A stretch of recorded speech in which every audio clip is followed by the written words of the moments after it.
ইন্নাল হামদালিল্লাহ ওয়াসসালাতু ওয়াসসালামু আলা রাসূলিল্লাহ ওয়া মান ওয়ালা। সম্মানিত দর্শক শ্রোতা, আজ নাজাতের দ্বিতীয় দিন। এই নাজাত পেতে হলে আমাদের প্রথম কর্তব্য হচ্ছে গুনাহসমূহ মাফ করানো। আল্লাহ রাব্বুল আলামিন গুনাহ মাফ করানোর জন্য আমাদেরকে এই শেষ দশকে একটি রাত্রি দিয়েছেন, যে রাত হচ্ছে লাইলাতুল কদর।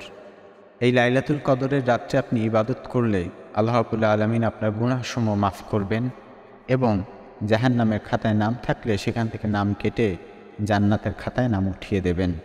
লাইলাতুল কদর শব্দটি আরবি। লাইলুন শব্দের অর্থ হচ্ছে রাত্রি, আর কদর শব্দের অর্থ হচ্ছে ভাগ্য।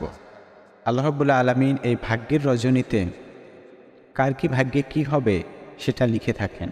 সুতরাং আমাদের খোঁজ করা উচিত লাইলাতুল কদর কবে হবে।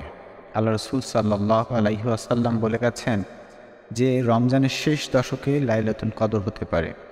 অন্য হাদিসে আল্লাহ রাসূল সাল্লাল্লাহু আলাইহি ওয়াসাল্লাম বলছেন যে রমজানের শেষ 7-10 দিনের ভিতরে লাইলাতুল কদর হওয়ার সম্ভাবনা খুবই বেশি। আল্লাহ রাসূল সাল্লাল্লাহু আলাইহি ওয়াসাল্লাম লাইলাতুল কদরের কিছু নিদর্শন আমাদের মাঝে রেখে গেছে। সেই নিদর্শনগুলো দেখলে আমরা বুঝতে পারব লাইলাতুল কদর কবে হওয়ার সম্ভাবনা থাকে। বুখারী মুসলিম সহ বিভিন্ন হাদিস গ্রন্থে এই বৈশিষ্ট্যগুলো তুলে ধরা হয়েছে।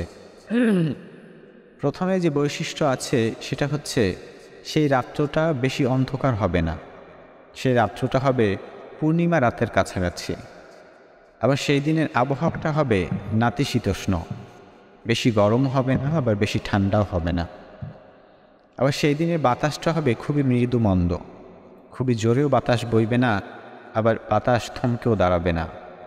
ব্যাপারটা এমনও হতে পারে আল্লাহ তাআলা কোনো ঈমানদার বান্দাকে স্বপ্নে দেখিয়েও দিতে পারেন যে এই রাত্রটা হবে লাইলাতুল কদরের রাত্র, এবং এই রাত্রে আল্লাহ তাআলা হয়তো বৃষ্টি বর্ষণ করতে পারে।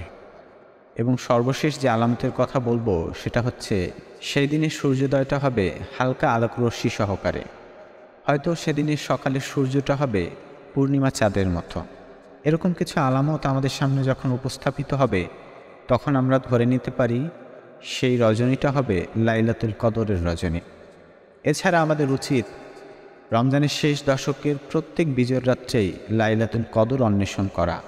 যেহেতু আমরা নির্দিষ্ট করে বলতে পারছি না যে এই রাত্রটাই হবে লাইলাতুল কদরের রাত্র, আল্লাহ রাব্বুল আলামিন আমাদেরকে এই লাইলাতুল কদর অন্বেষণ করে এই রাত্রে অনেক বেশি ইবাদত করে আল্লাহ রাব্বুল আলামিনের সন্তুষ্টি অর্জন করে গুনাহসমূহ মাফ করিয়ে জান্নাতি মানুষ হতে পারি, সেই তৌফিক আল্লাহ রাব্বুল আলামিন আমাদের সকলকে দান করুক। ওয়া আখিরি দাওয়ানা আনিল হামদুলিল্লাহি রাব্বিল আলামিন। আসসালামু আলাইকুম ওয়া রাহমাতুল্লাহি ওয়া বারাকাতুহু।